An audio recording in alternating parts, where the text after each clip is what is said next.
As the people of Mérida, Yucatan, experience increasing urbanization and gentrification, there are fewer opportunities for diverse and intergenerational communities to engage with local culture.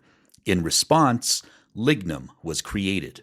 Lignum is a community-based space located in Mérida where people come together to connect, create, and grow. Since its launch in 2024, Lignum has offered a community seed bank, contemporary Maya language classes and revitalization programs, as well as workshops on screen printing, documentary screenings, and casual gatherings that nourish both mind and spirit. Most of these workshops are free or donation-based, and they are hosted by indigenous and local experts. At their urban milpa, they practice indigenous science that respects the natural cycles of the region. Lignum is a haven for culture, rest, and resistance. So just check the show notes and click the link marked Support Lignum, and you can make Lignum more welcoming, accessible, and resilient with your small donation. Now, on with the show. You must excuse me. I've grown quite weary. This hasn't been easy, I know. But you've learned a lesson. A lesson in honesty. Honesty to yourself and honesty to others. That lesson will stand you in good stead all your life. I think we've all learned a good lesson. I've always heard that honesty is the best policy. Now I'm catching on to why that's so, and why that's so, and why that's so. Greetings, dear listeners, and welcome to Tales from Atlantis, the podcast where we take you on a journey through Chicano, Mexicano, and Mesoamerican history and archaeology, and along the way, we challenge pseudo-historical distortions and confront the disinformation that too often surrounds these very topics. We are your hosts, Curly Tlapoyawa. And Ruben Arellano Tlacatecatl. How are you, Dr. Tlacatecatl? How are things in Tejaslan? Tejaslan. Gee, how much time do we have? No, we're doing good over here. I mean, considering everything that's going on. Just as I mentioned previously in another episode, just kind of focusing on myself and my family and just taking it easy. And it's the start of summer. We just ended the spring semester, although, I'm always busy. So I'm teaching over the summer. So, but, it's not the same as the full load during the semester, right? So in that sense, I get a little bit of extra free time, and we'll see. We'll see what comes of this summer. Well, they keep you busy. That's for sure. What about you? What are you up to? Just work, man. We were doing an excavation down in southern New Mexico, and most recently I've been up in Taos, near Taos. Nice. Working up there. And I love Taos. I mean, hey, it's beautiful up there. Yeah. You know Taos. I passed by your alma mater. Right. Fort Bergman. Yep. Over at Ranchos de Taos. That's what they call that little town. Just outside of Taos. So I'll pass right through there, and I always think of you like, oh shit, that's where Ruben was. There's a site back there in down, like when you're coming down that road from the main road up to Taos. Yeah, you told me. Yeah, and like so where Fort Bergman is, where the entrance is, on the opposite side of the road, if you follow, there's like a couple of buildings in the back area that kind of look like chalets. And back in that general direction, but more like towards the left-hand side of the trail. If you hike like maybe 30 minutes or so, like you'll hit a ancient Pueblo site that some of the first excavations that they were doing at Fort Bergman when the location was first donated to SMU were done at that site. And I just happened to stumble upon it one day because I was just going on a hike and I went off the beaten path. Just walking around. And I just stumbled upon it, man. I was like, what is this? Whoa. It's pretty cool because it even has a kiva, and I got a chance to go down the ladder and into the kiva, and I just kind of sat there for a couple of hours just soaking it in, being in that space. It was great. That's really cool. Yeah. Well, speaking of excavations, we're We're digging up some shit today. You like Oh, that yeah. transition? I'm like, are you going to reveal something? No, we've been talking about doing this topic for a while. Yeah, And, it came up in the Discord because people were talking about this movie in the Discord. I think it's called The Whistle. And I haven't seen it, but I have seen the trailer. And I've got questions about this movie. Yeah. Unfortunately, I think these questions are going to go unanswered because I don't think I'm going to be watching this movie. Right. Wet my whistle.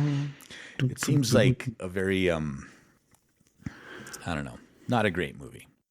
I mean, if you're just looking for cheese on a Friday night and you ain't got nothing else to do and horrible cheese at that, then why not? Yeah. Have you seen it? Did you watch it? No, but I'm thinking about it. Why not? I mean, I saw that other one. What was it called? Ruins from Oh, yeah, where they go 2008. to the Teocalli. Yeah, that one was pretty cool, man.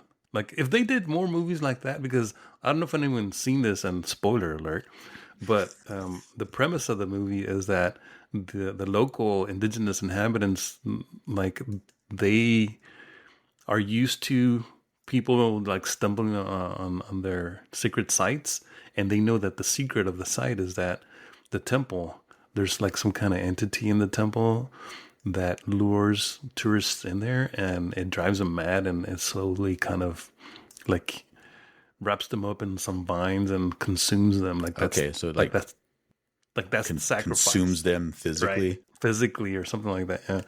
So it's been a while since I've seen it, but it's like, if it's something like that, I'll enjoy it, because I mean, it's ridiculous, right? But it's a horror movie. Yeah. Right. So Well, what I like is in the trailer, they're showing the guy, like the professor, presumably holding the whistle in his hand. yeah.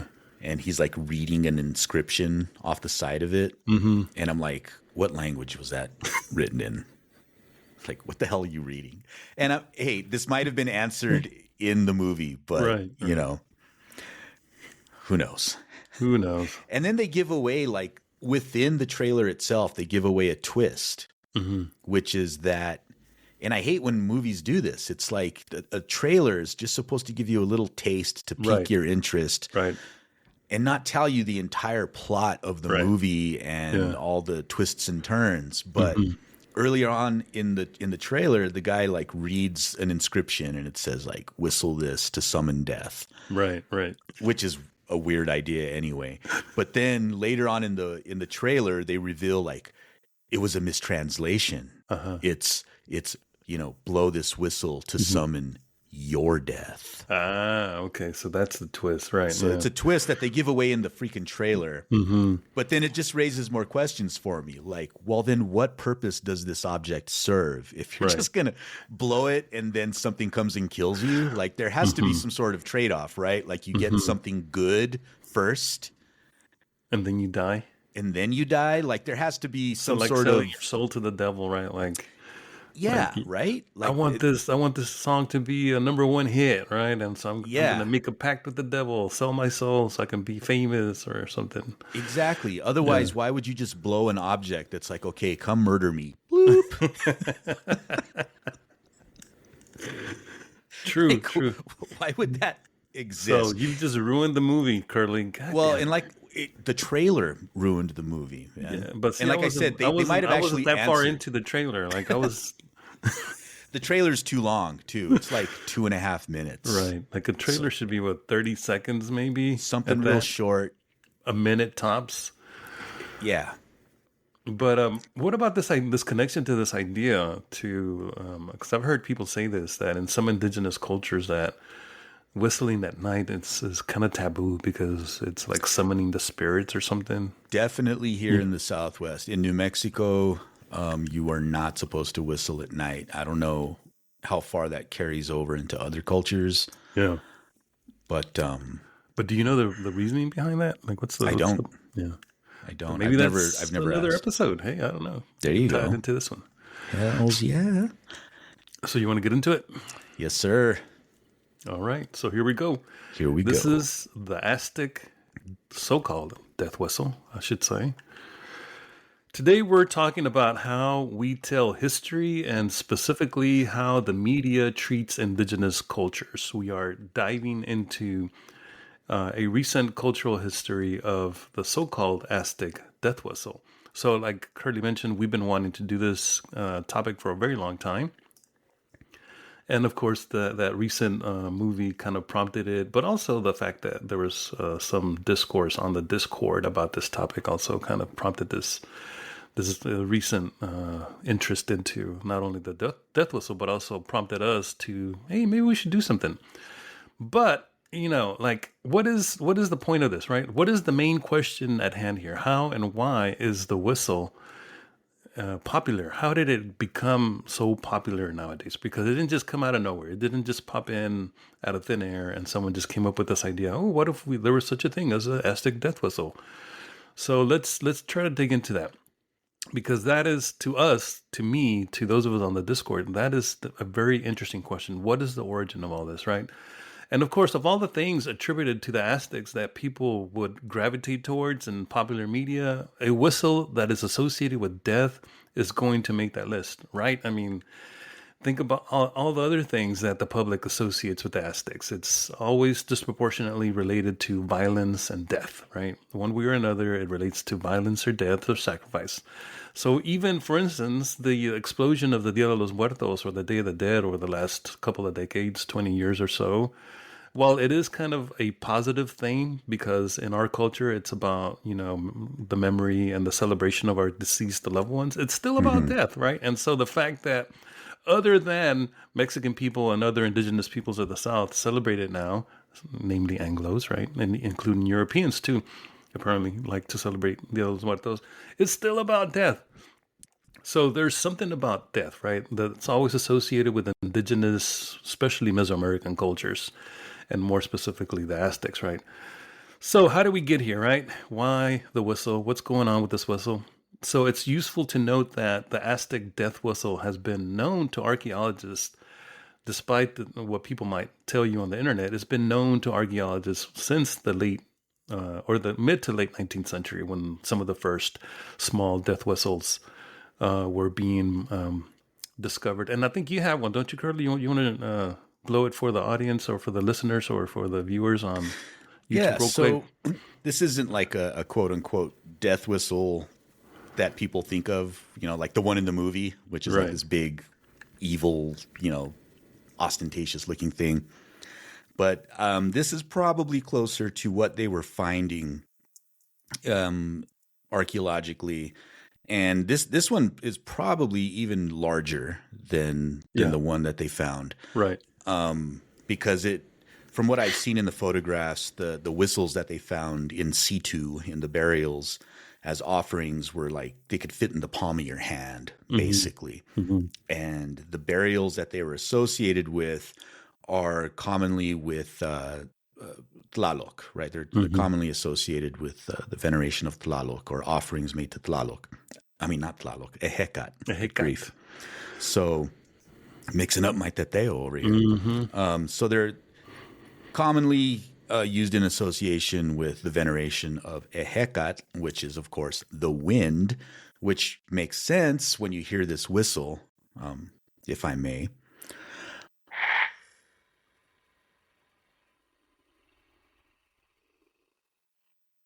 So, there you go. It sounds like the horror. Wind. Yeah.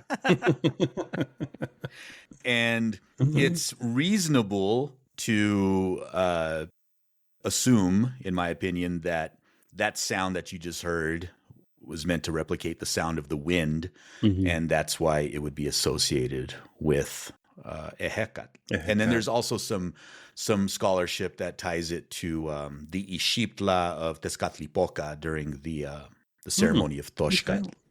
I didn't see any of that. Maybe we can get more into that in the post-discussion. Yeah, for sure. Cool. So since at least the late 19th century, scholars have been knowing about this. And so scholars largely ignored it because they saw it more as a curiosity. They didn't really know what to do with it, what to make of it, until 1999.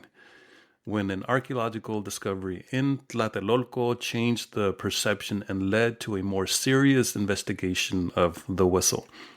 The site held the remains of an individual clasping a whistle, as Curly just mentioned, in each hand. So there was a whistle in each one of this person's hand. And this led to a momentary surge on the topic among archaeology and enthusiasts.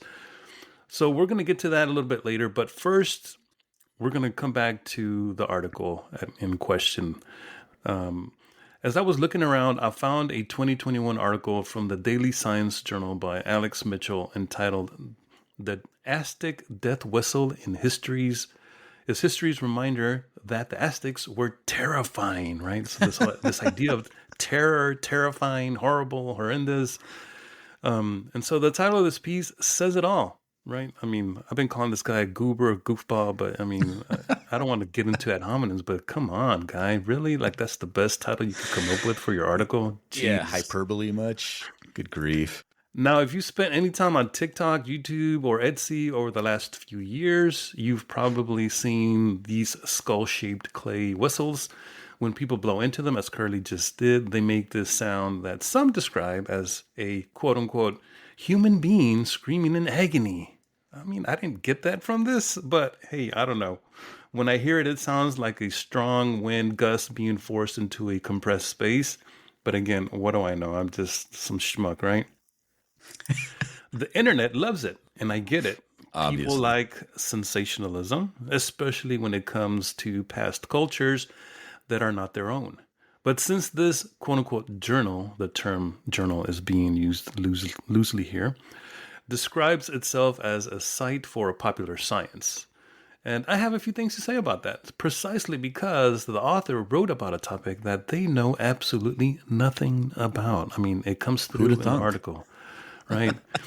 So, what exactly is the story, and how are they selling it to the public? While the article is construed as a fun, quick read, if you look at it through an indigenous lens, the cynicism, the cultural insensitivity, and the tired stereotypes are difficult to ignore. You must be completely indifferent to Native American indigenous representation or willfully ignorant of Mesoamerican culture to think this type of interpretation is acceptable or meaningful. So let's break down why. Leaning into the scary, savage stereotype. First off, let's look at the tone. The article doesn't start with a deep breath and a look at history. It jumps straight into horror movie mode. Right out of the gate, it uses the words like quote-unquote bone-chilling or nightmarish, and frames the artifact with the dramatic title that I just mentioned. The Aztec Death Whistle is history's reminder that the Aztecs were terrifying, right? So playing into these tropes. So by kicking things off this way, the article instantly leans into an old harmful stereotype, the idea of the quote-unquote bloodthirsty savage, right? Western media has been obsessed with Mesoamerican violence and human sacrifice for centuries. Yet, sacrifice happened, but the Mexica Aztec death and the sacrifices weren't senseless acts meant to scare people. They were deeply spiritual duties tied to specific ethno-cosmological rites of sacrality and balance, which existed before Western European worldviews were superimposed through intentional and deliberate acts of violence, coloniality, and oppression, as we discussed in the sacrifice episode. Thus, when the article filters a deeply spiritual object entirely through the lens of a Hollywood jump scare, it strips away the cultural dignity of the artifact. It turns a piece of ancient, sophisticated acoustic engineering into a cheap Hollywood prop.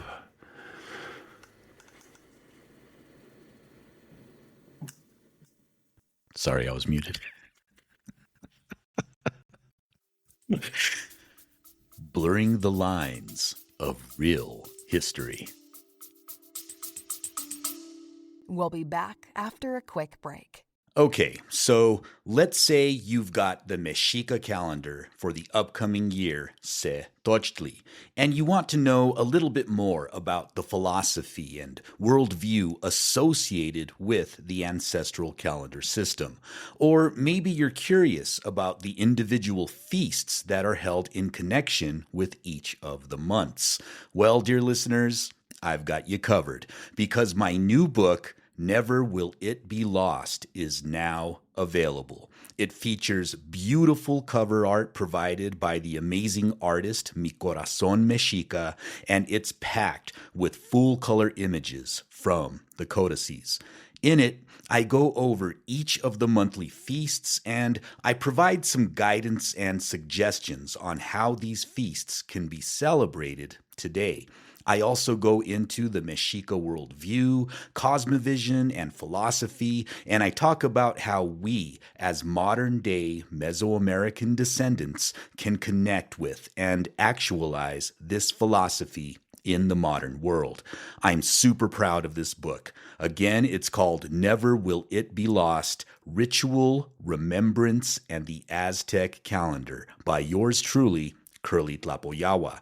And if you order it using the link in the show notes, you get $5 off. So if you want to support independent, indigenous Chicano media, please consider picking it up. Tlascamati, Timoitase. The second issue is that the article plays a bit fast and loose with the actual science and history. It lumps different cultures together, as they're apt to do all the time, right? Under the generic label of Aztec, even though these kinds of clay instruments were made by various groups across Mesoamerica over thousands of years. Even worse, the article tries to act like a referee between real science and internet gossip, but it gives them both the same amount of spotlight. Strike a balance, both sidesing the whole thing. For example, it mentions that some people on the internet think the whistles were used for quote unquote sound therapy or healing. And I don't know, maybe who can tell, right? Then it wraps up the debate with a very casual shrug. While what these whistles meant to the Aztecs remains unknown, there's little doubt that death whistles were associated with human sacrifice. Because of course. Obviously, right? Because anything you find in a burial has to be labeled sacrificial, right? Oh, look, we found a sacrificial spoon and a sacrificial bowl. Right, that's what they used to eat the person alive, right? Yeah, yeah, obviously. Oh, good grief. They made the pozole right into the body.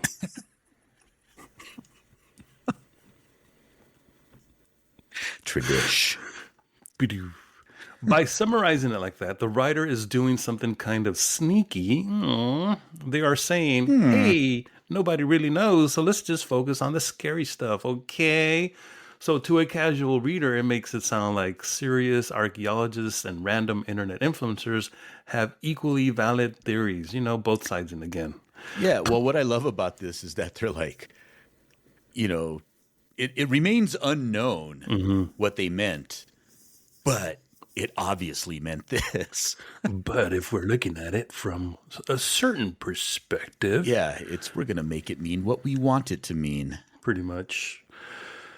Plus, the article only names a single archaeologist. And here I'm having trouble with this name. Do you know this individual? Do you know how to say this person's name? I don't. Aji Both, I think. Both, is how you say maybe? it. Yeah. Arnd Aj Both. Sounds like a bounty hunter in Star Wars. We've hired Arnd Aj Both to bring you in to Jabba the Hutt. Or Pizza the Hut. Without saying much about, right, so this archaeologist, we're just going to shorten him to Both. So the article names Both without saying much about his work. Not a single quote or citation. Convenient. Surprise. It just says, quote unquote, experts say, which makes the whole thing feel more like an echo chamber of internet rumors than actual science journalism. And so there's a video that is embedded within this article, And I think we're gonna watch it now and go through it and maybe comment along the way. Like, what do you think, Curly? All right, so for our listeners, this video, it looks like it was taken at probably at Mexica New Year or some other similar event. And there's a man. This is Javier Quijas, right? Yeah, Javier Quijas. Yeah. And it was produced by the website Gizmodo. I think that's how you say it, Gizmodo. Gizmodo. And which is, for those of you that don't know, Gizmodo it's a design, technology, and science fiction website. And so the video that they have is called "Hear the Aztec Death Whistle: The Mystified Scientists." Right, hear the Aztec Death Whistle that mystified scientists. And so we're gonna play it and react to it in real time. So let's see what this video has to say. Whoa. In 2013, a video of a man holding a skull-shaped instrument he calls a death whistle began making the rounds on YouTube.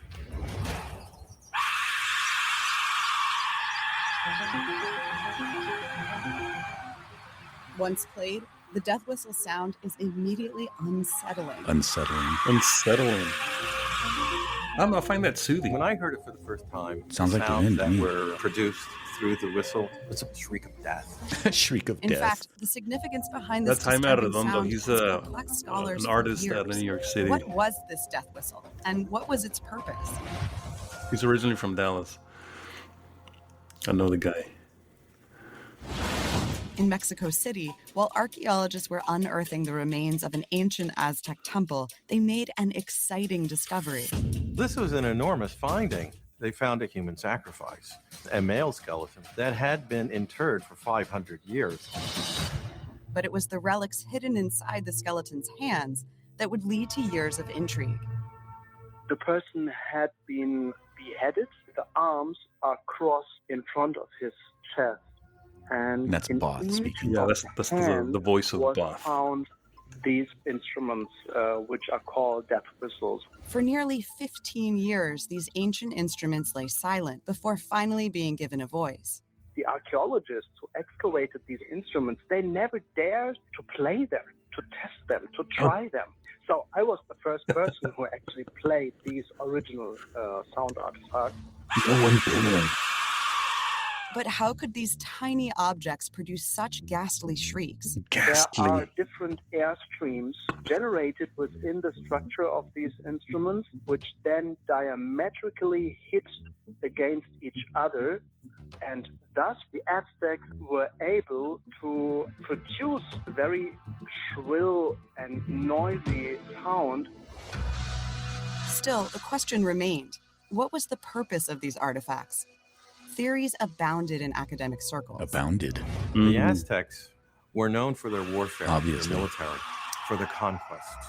During times of war, there were these large wooden drums that were played as an army. That's a weird would advance. positioning of It's the drum. even documented that the Spaniards would hear this drumming sound Just saying. as they It were is. fighting against the Aztecs. They said that those were sounds coming from hell. With this in mind, some experts theorized the death Oh, whistles Jaime. could have been used in a similar way. You can imagine the frightening sound if you had 200 or 300 or 5,000 warriors blowing these instruments. And Now, that would be drums and cool. I can trumpets imagine as they that. were advancing. That would be extremely intimidating. Though a convincing theory for the whistle's purpose, other experts felt they were used for quite a different reason. It's a very interesting theory that the Aztec death whistles could have been used in therapeutic context to overcome certain illnesses. So instead of Om, it was it's meant to create this kind of hypnotic, sort of soothing atmosphere in which one could relax and be comforted. But it was I the can see that. Aztecs' practice Sure. of human sacrifice that archaeologists ultimately felt was the key to the mystery of the death whistles. The burial of this male skeleton wasn't done in an arbitrary or haphazard way. It was strategically placed right in front of the structure of the wind god, Ehecatl. It was a sacrifice. It was meant for him to take these whistles Good one, and Bob. blow through them so that the spirit of the wind could take him through the underworld safely. So There was this very dark side to it, gruesome side to it, but there's this very beautiful and blissful, divine part of this whole experience. While their exact purpose remains a mystery, these whistles, once thought to be trinkets and relegated to museum archives, are being given their due as works of cultural significance.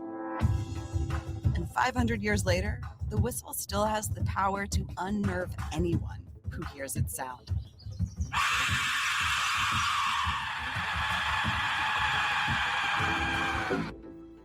And that was Ishayur once again at the end. Yeah.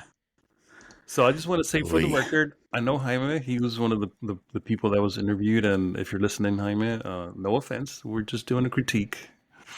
Don't take it personal. Yeah, definitely. So a few things about that video. Well, a couple of things. One, it's pure conjecture, right? The idea that they were blowing whistles and drumming to intimidate the enemy doesn't really stand up, because we know from scholarship that these instruments, which were present on the battlefield, were actually being used to direct the movement of troops. Right. So you had the guys wearing the estandartes, or the banners on their backs, and they were like, so the leaders of the battles could overlook the battlefield and see from the positioning of these flags where certain troops were positioned, and then they could use the atekokoli or the drums or whistles to send out signals on where the troops should be moved to.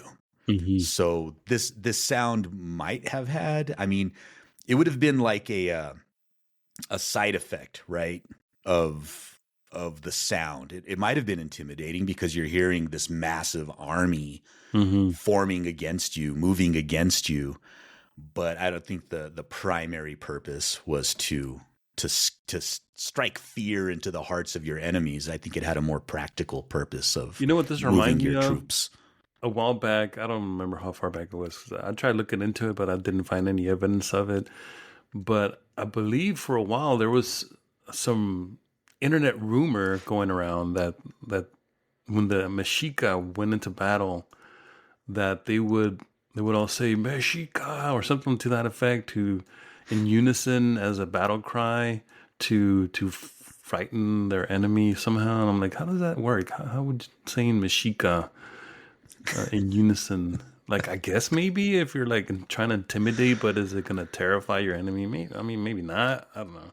But it kind of has that same kind of that tinge to it, of this idea that they're doing something in unison to terrify their enemy. That's what sort. To me, it sounds like something like that would be meant to like hype you up. Right, to build everybody like into like this. You're like, Mexica, yeah. It's getting everybody hyped and ready to go engage in combat, because this idea that it's all about intimidation and striking fear in the heart of your enemies. Well, look, Strike Force, Death Whistle Strike Force. Hey, there you go. We need to build a Death Whistle Strike Force. Death Whistle Strike Force. That was the name of my favorite alternative rock band in 1998. There you go. Death Whistle Strike Force. But look, you're fighting another professional army. Like, you're fighting other trained warriors. So they would be hep to any tactics that you're going to try to use to intimidate them. They're going to be like, okay. Right. Like, they're not going to know, okay, we see what they're doing. We see what they're up to. Like, they're going to be so naive about the whole thing that they're not going to know. Like, what's going on? What's that sound?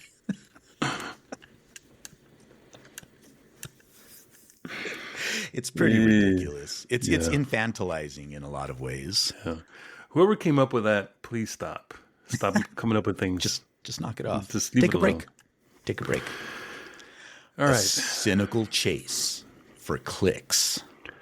So this brings us to the third point, the cynicism of it all. You can really tell this article was written to ride the wave of internet and viral trends. The author even steps out of the story to pitch their own content, dropping in casual blog style side notes like, you can read some of that fascinating history in my article here.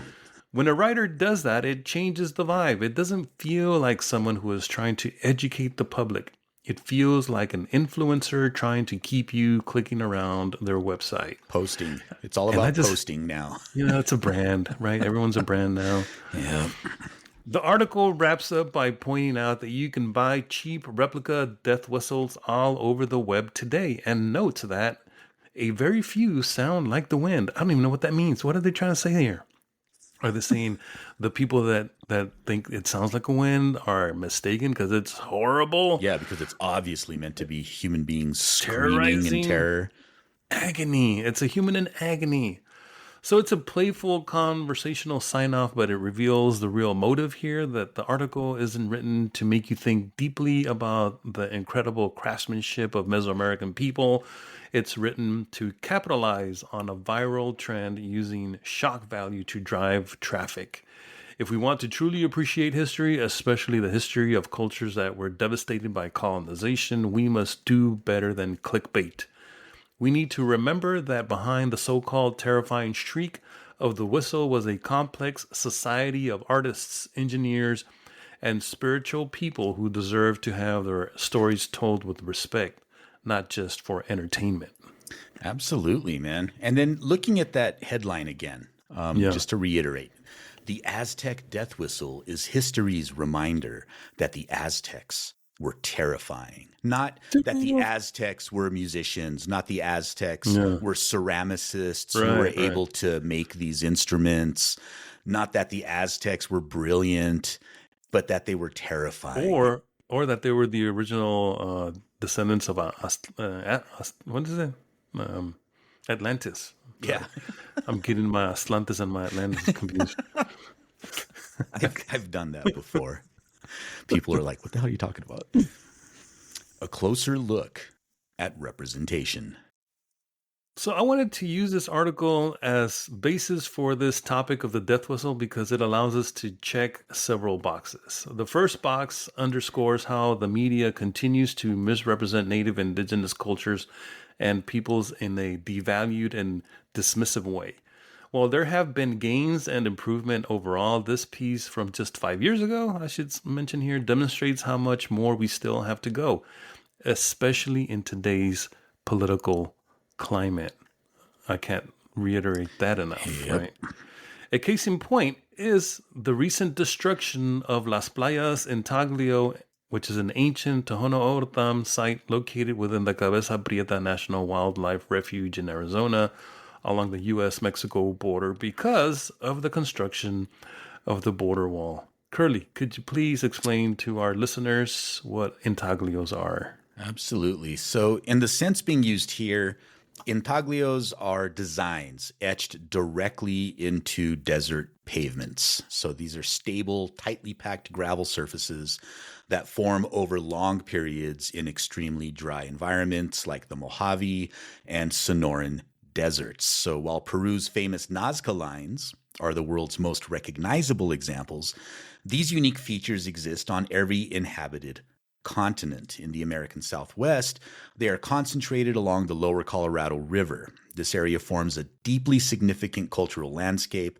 tied directly to the Yuman tribes and their Patayan ancestors, though intaglios also reach into the ancestral lands of the O'odham, Kawila, and Chemehuevi peoples. And I just wanted to add that probably the most well-known in the Southwest would be the ones located near and around Blythe, California. I think those are the ones that get brought up the most. Like? They're really cool. The most famous one is like this bird that looks really cool. Right. Yes. I know exactly what you're talking about. Yes. Cool. So the damage in question occurred at the hands of a construction company hired by the federal government in their ongoing border wall travesty across the Southwest. The construction crews and government officials were informed by the tribe themselves and others of the site's importance and significance, but they ignored the pleas from the tribe and went ahead with their plans anyway. Assholes. The damage done to Las Playas and Taglio, a site that is over 1,000 years old, is devastating, infuriating, and a traumatic cultural blow to a people who have had to stay constantly vigilant of their ancestral homelands and their cultural patrimony, again, because of the stupid border walls. So this has been an ongoing thing with things. This isn't the first time that the government has trampled on something sacred to the Tohono O'odham and other indigenous peoples along the border. Yep. And if I could just interject really quick, I've been noticing online, because I'm a member of several archaeology groups, that some engineering companies are actively trying to recruit archaeologists now to serve as monitors for a 2-year stint. And it's an obvious, they're not saying specifically what the project is, but it's apparent that they're trying to hire people to go work on the border wall. And so it's caused a lot of arguments. But to do what? I mean, what are the archaeologists supposed to do if they're just going to bulldoze over a site anyway? So in cases like that, where it's going to happen anyway. So like, for example, if we know that there's a site and there's going to be a freeway built that's going to cut directly through the site.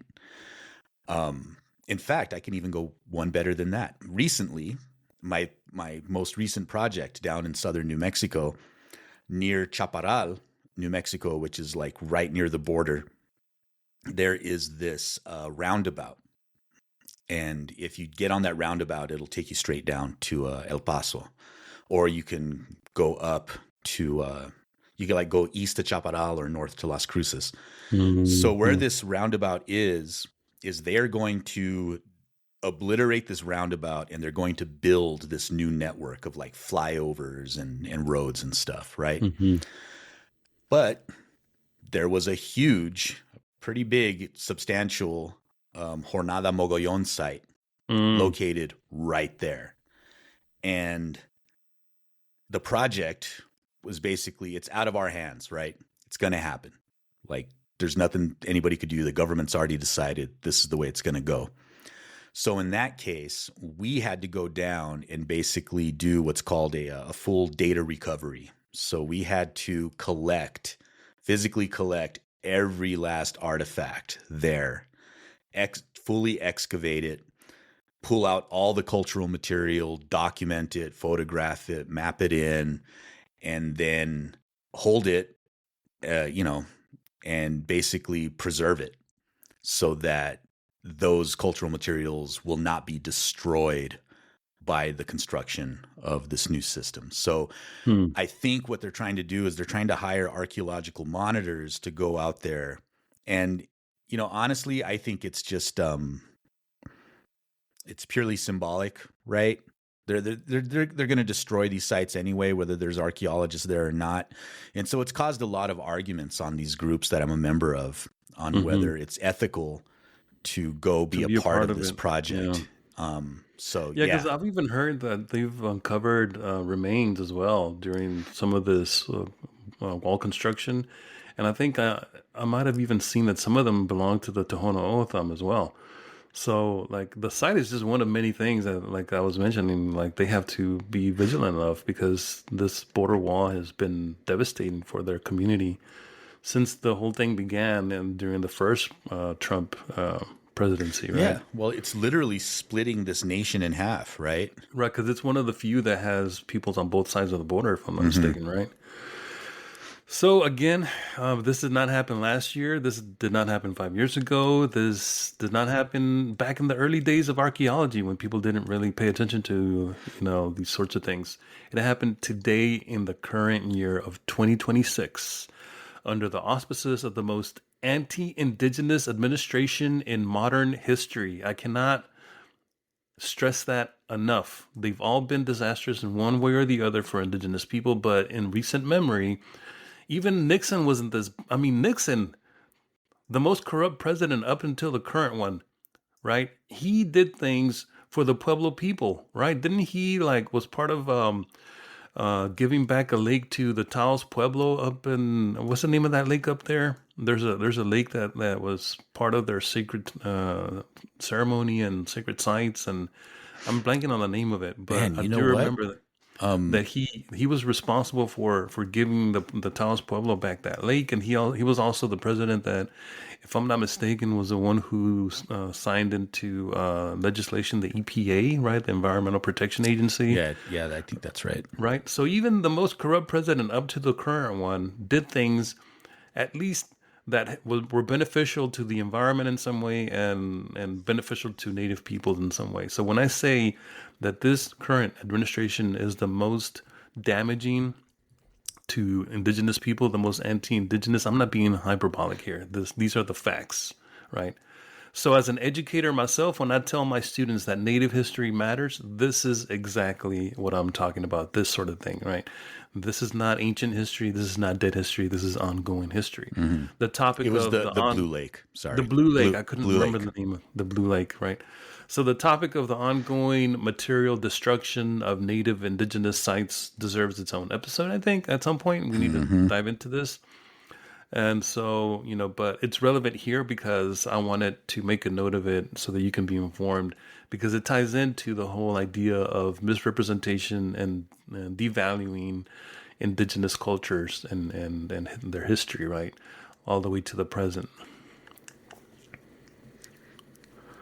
The never-ending Orientalizing. So another box that this piece checks is the perennial, and I'm gonna have trouble with this word, fetishization. I got it. Of native indigenous culture, or the never-ending Orientalizing. So Curly, please, will you define the term Orientalism for us, for those of us who don't know what it means? Orientalism, a term popularized by literary theorist Edward Said in his... No, it's Said, Edward Said. Said, sorry. Yeah. Edward Said, in his 1978 book, refers to the way the West has historically imagined, represented, and stereotyped Eastern societies, or quote-unquote, the Orient, as exotic, backward, uncivilized, and inherently inferior.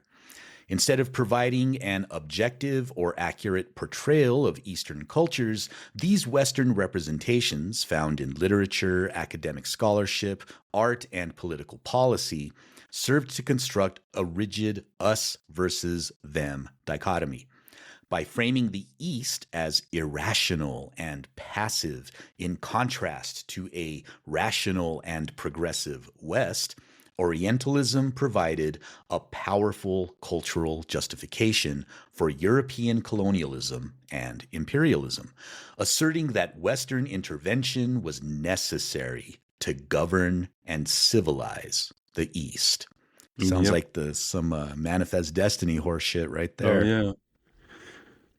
So, as you can tell, this idea of devaluing non-European or so-called Western cultures has a deep history. And it really starts, if you think about it, it really starts back in the Orientalism of the Middle East.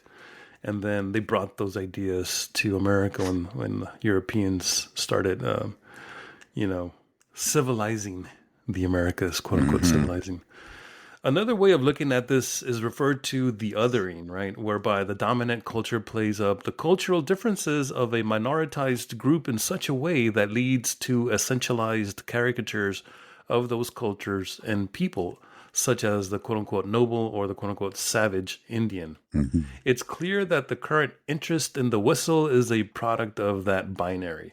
On the one hand, the claim is that it was used for rituals associated with death, but construed a certain way, it can be fetishized as a sign of hardcore, quote-unquote, coolness, as some comments in the previously mentioned video that we watched noted.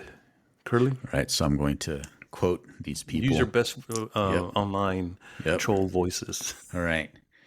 Imagine finding that sound soothing or even comforting. Damn. The Aztecs were metal as fuck. Or here's another comment. Spot on.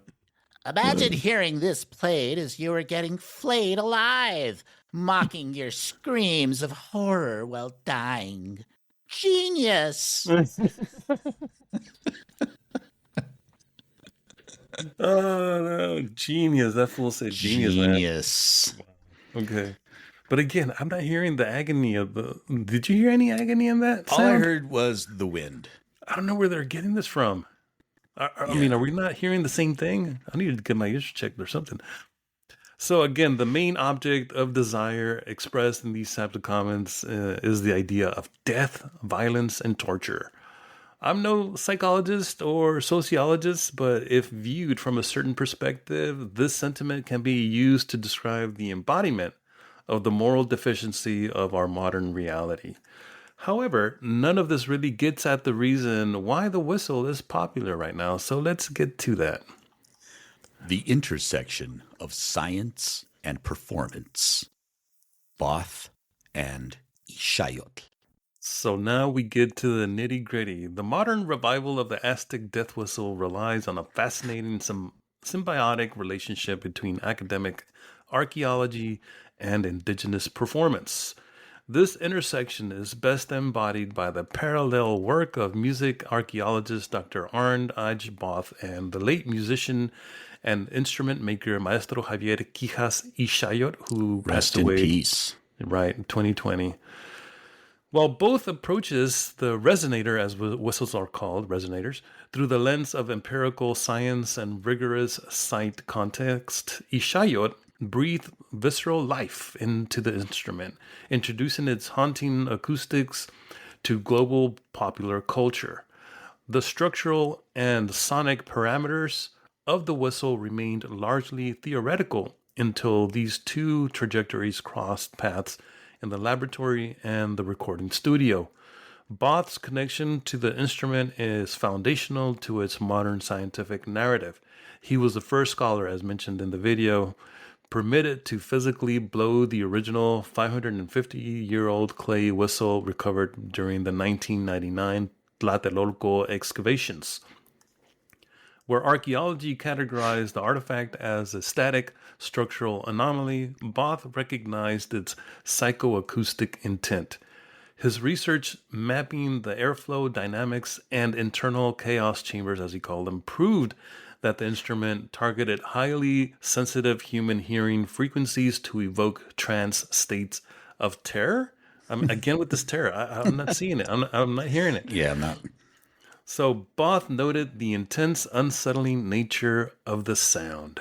Well, before I read this quote, I just want to say that I find it highly improbable and unlikely that no archaeologist blew into this whistle at no point during this time. Like, I mean, that says something about come Both, on, right? guys. I was the very first one who blew into this Yeah. thing. And you're like, okay, tone it down, Bob. Tone it down. So, to quote Both, my experience is that at least some pre-Hispanic sounds are more destructive than positive. Others are highly trance-evocative. Surely, sounds were used in all kind of cults, such as sacrificial ones, but also in healing ceremonies. That quote, dude, I'm serious. He wants to have it both ways. It was both healing and sacrificial. The Yeah, duality. get this right? guy on the History Channel, right? It's the momentary. Ooh, we finally found the truth of momentary.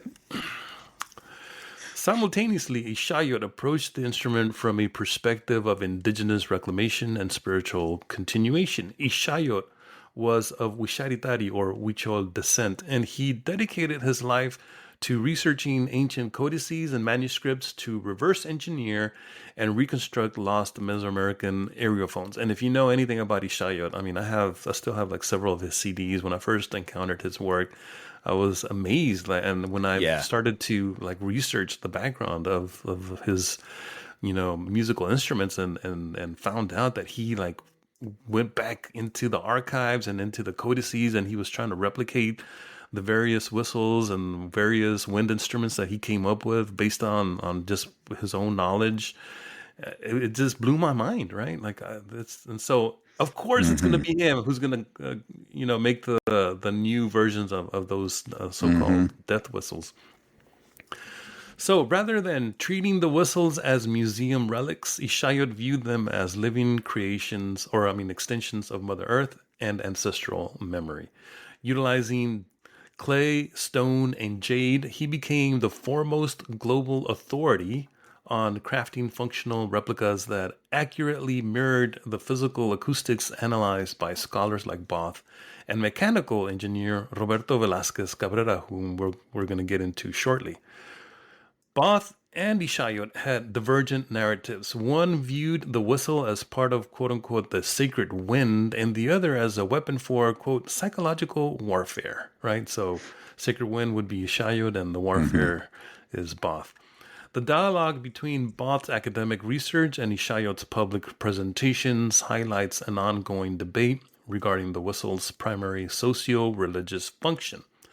Those who favor the ritualistic atmospheric model rely strictly on the archeological data from the Hecat temple complex. Both maintains, that gets tricky after a while, Yeah, especially when you're talking about two people. Right. That the skull whistle was a highly specialized and rare ritual object.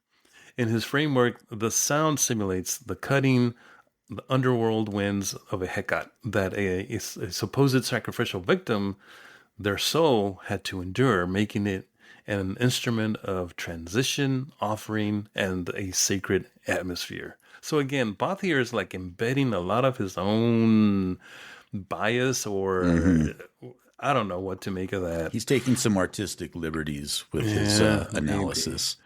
The cultural perspective, again, this is the more Ishayot indigenous way of looking at it. Adherents favor the psychological warfare model popularized by Ishayot, right? He advanced a compelling narrative that these resonators or whistles were deployed en masse as war whistles, right? So he's the one that really is that comes up with this idea of them being the war whistles. In his performances and lectures, Ishayot demonstrated how hundreds of warriors marching together and blowing these skull whistles simultaneously could create a paralyzing wall of sound, simulating the quote-unquote wailing of 1,000 souls. Okay, Ishayot, come on, man. Designed to completely shatter the psychological resolve of opposing forces before combat even began. And so, the issue I have with that, though, is like they would be creating this cacophony of sound that would render you incapable of hearing from your comrades, right? Like, how would you communicate to each other if everything is, even if you're using... you're using the drums and you're using the conch shells and you're using the whistles, but he's proposing that they were used to strike fear when, people like John Pohl and Ross Hassig have written that these were more likely used to direct troops, like I had mentioned before. And so that makes more sense to me because, orchestrating this chaos, this cacophony of noise, this wall of sound, as he puts it, doesn't seem like it would be very conducive to be fair to Ishayot, indigenous people are not immune to sensationalism, right? So we've seen a lot of that in the Mexicayo community. So he's kind of tapping into that. I'm thinking he probably had conversations with people in ceremonies and things like that, and out of one of those conversations, this came out, right? And so he began to popularize it, and he's attributed with it. I don't know if he's the one that originated it, but he's the one that's attributed with sort of starting that idea. Yeah, he popularized it for sure. Yeah, so that could be it. But that's just one point about Ishayot that I wasn't aware of. This one here, Ishayot's masterful craftsmanship and performance ability ultimately transitioned the death whistle out of academic journals and into mainstream media. So he's responsible for the popularization of the death whistle, right? But his handmade instruments caught the attention of Hollywood, most notably providing the raw primordial soundtrack elements for Mel Gibson's 2006 film Apocalypto. Ishayot, what the hell, man? Come on. It was probably one of the most accurate parts of that movie, because I do know that John Pohl had a hand in the design of the weapons Oh, really? And so the weapons that Wow. are used in that movie are super accurate. Yeah, yeah.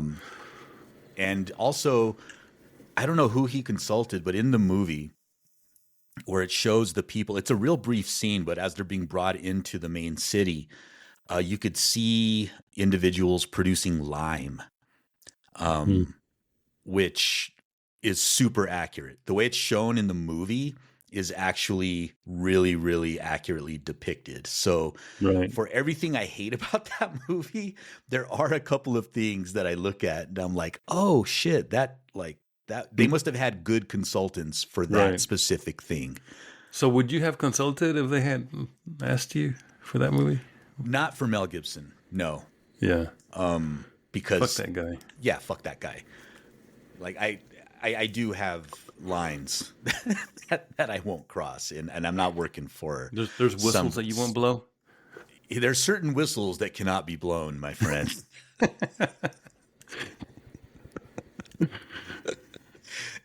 You can't put the sound back in the whistle. Hey, that's a good one, man. I like that. Through Ishayot's viral digital So once it's demonstration done, you can't take it and back. Bot's analytical validations, the death whistle evolved from an obscure, misclassified archaeological toy into a globally recognized symbol of pre-Columbian acoustic engineering. Together, their legacies demonstrate that understanding Mesoamerican history requires both the precision of the caliber and the breadth of the practitioner. So it takes two. It takes two, right? R.I.P. Rob Bass.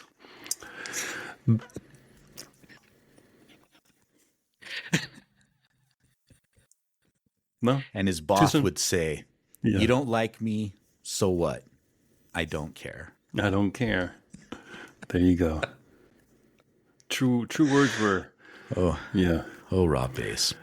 So there's a YouTube video also about Ishayot and his work that someone interviewed him to discuss that. I think we're going to save this for the premium listeners, but it showcases the artisan discussion or his discussion of his personal philosophy regarding indigenous music and demonstrating the distinct sound profiles of his handmade ceremonial eagle and skull whistles. So we're going to see that for the premium part of this episode. For you subscribers. For you The subscribers. recent history. So don't forget, click and subscribe.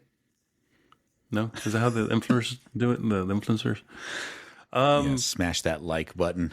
There you go. There you go. What follows is a summary of an article that was written by Roberto Velázquez Cabrera that's entitled The Death Whistle. Just straight to the point. I like it. Short and simple. That's kind of like the title of our episode, The Death Whistle. Published on the website Mexico Lore in 2011. And if you haven't visited Mexico Lore, it's a decent site. I mean, it's not like academically rigorous, and there might be things on that site that you might not really agree with, but by and large, it's a lot of the stuff that they post is mostly done. They tap people who are experts in the field, people who have knowledge about Aztec culture, Mesoamerican culture, and I even have a couple of pieces in there. For those of you that are interested, all you have to do is type in my name and you'll get to them. But this piece, I found It's a it good in that website. website. It's a great resource. Sorry. Right. And so I found this piece from Mr. Cabrera, who was an engineer, published in 2011. And I believe he's also passed away, so RIP to Roberto Velázquez Cabrera. So in his article, Cabrera explores the history, structure, acoustic properties, and ritualistic significance of what the resonator, again, the whistle, known as the death whistle.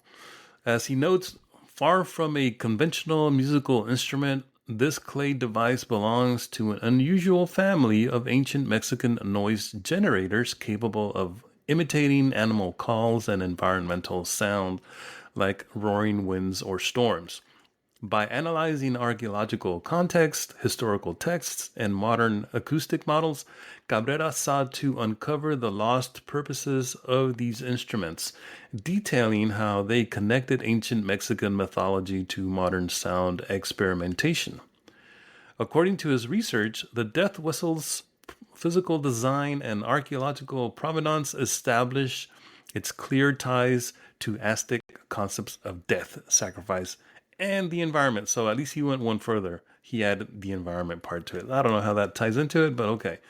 Cabrera highlights that the instrument's identity is directly informed by its visual iconography, often featuring, as we've stated already, carved faces of skulls and owls, and its discovery at sacred sites, namely the Tlatelolco site.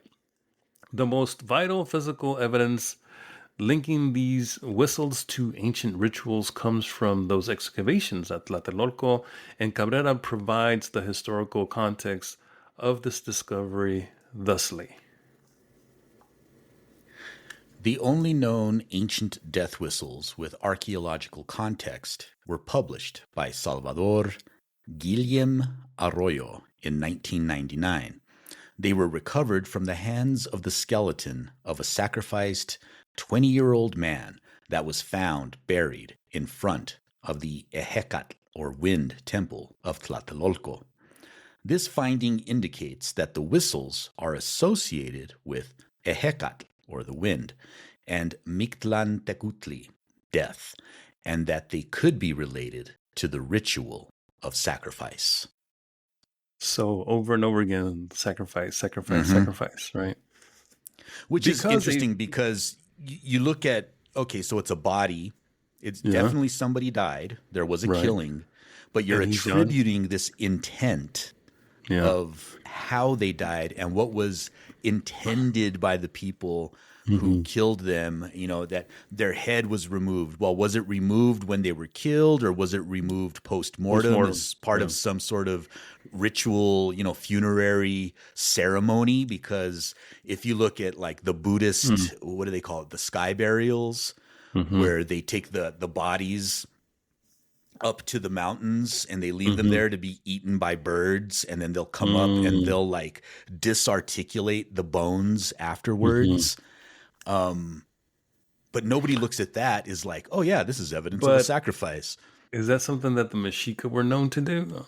That would be a new one on me if they practice that. Well, I'm just saying, like, in terms of, after you die, what was done with the body? Could it have been possible that the head was removed after the person died as part of some sort of ritual? True. Just throwing that out there. Yeah, of course. Because a natural storm could not be summoned on command during rigid religious schedules, these whistles likely served a practical symbolic role. And this is, again, according to Cabrera. They allowed priests to artificially simulate the presence of the deities during critical ceremonies. While exact records of the whistle's function are scarce, Cabrera points to surviving colonial era and historical literature to reconstruct how the instruments were deployed. He connects the eerie, again, his words, not mine, wind-like noise of the resonator to the Mesoamerican deity Tezcatlipoca, utilizing early 20th century scholarship to illustrate its atmospheric role during the festival of Toxcat. The most remarkable festival in connection with Tezcatlipoca was the Toxcat, held in the 5th month. On the day of this festival, a youth was slain who, for an entire year, previously had been carefully instructed in the role of victim. So this is the Ixiptla, basically, of Tezcatlipoca. He assumed the name, garb, and attributes of Tezcatlipoca himself as the earthly representative of the deity. He carried also the whistle symbolical of the deity as lord of the night wind, and made with it a noise such as the weird wind of night makes when it hurries through the streets. And this is from Louis Spence's Myths of Mexico and Peru, 1913, pages 69 and 70. My only part about this is, my only criticism here is, if you look in the Florentine Codex, there's a lot of description of this specific festival, of this feast, and of the Ixiptla of Tezcatlipoca. And they even show representations of the Ixiptla, but what they're blowing into looks more like a flute than a whistle. So I wonder if maybe there was some sort of misinterpretation, or probably, you know. Because, I mean, Tezcatlipoca and the Hecate in the pantheon of Aztec, that they all are, in a sense, kind of the same but different manifestations of the same, right? So that confusion could be because of that notion of them being two representations of the same entity. So they're being transposed here by Cabrera. I mean, could be the case as well. So Cabrera further cross-references the Florentine Codex to suggest that the whistle may have functioned as a cue during merchant banquets involving human sacrifice. He notes that the Aztec term chichtli referred to an instrument making a chich sound, which served as a signal to initiate specific sacrificial procedures. Given this connection to the Teot, or deity, Cabrera proposes the honorific name Ehecachichtli for the device. So he's kind of vacillating between Ehecat and Tlaloc here, right? Or Tezcatlipoca, I should say, not Tlaloc. We keep bringing up Tlaloc. All praise be to Tlaloc. Tlaloc provides, baby. Yeah. Ehecachichtli. So this is a name that he created. He came up with it, yeah. Okay. So I don't know. I guess marinate on that for now. According to Cabrera's technical analysis, the internal mechanics of the death whistle are so remarkably complex that they defy computerized mathematical simulations. By studying a surviving post-classic ceramic fragment from the Mazatepet site, he was able to map the sound frequencies of the instrument, noting that they perfectly target the human ear's peak range of hearing sensitivity between 1 kilohertz and 6 kilohertz. To test these acoustic hypotheses without endangering fragile museum artifacts, Cabrera crafted several experimental replicas. His experiments revealed that the whistles possess unique acoustic properties, particularly when played in unison. So again, back to the idea of playing them together, right? When two or more similar ancient whistles or their models are played at the same time, special effects can be produced due to the vibrations generated, or phantom sounds. If the beats are infrasonic, too low for the human ear to detect, they may alter states of consciousness. Several death whistles played at the same time can generate very complex vibrations because their noisy signals are produced in a range of frequencies, and the effects on humans is significant. Does he say what these effects are? Good vibrations.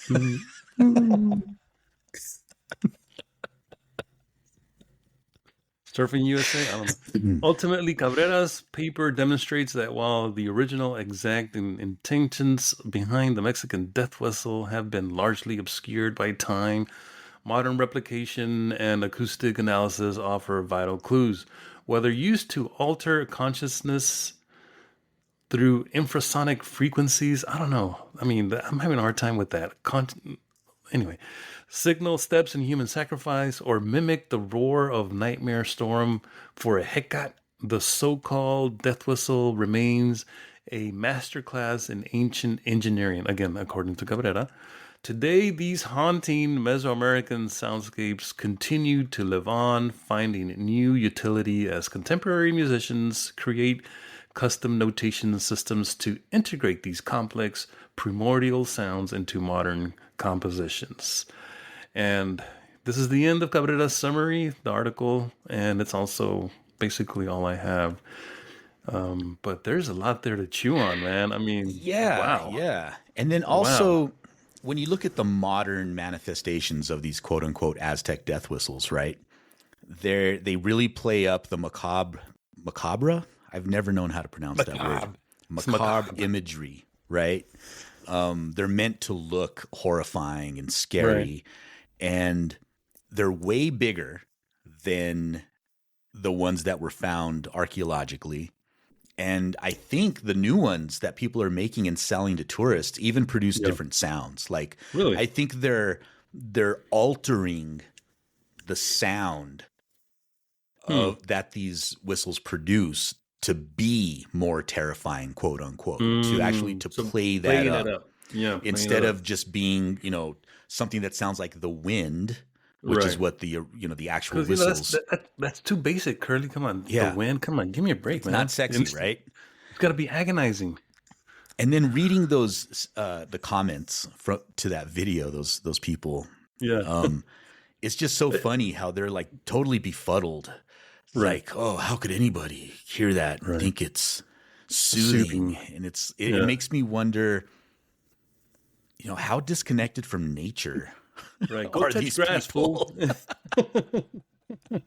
It's like, fucking go outside, man. Jesus. Get off the interweb. Get off your couch. Stop being Get off of playing whatever latest the stupid video game you're playing. Yeah, or being on Reddit, like most of your habitually.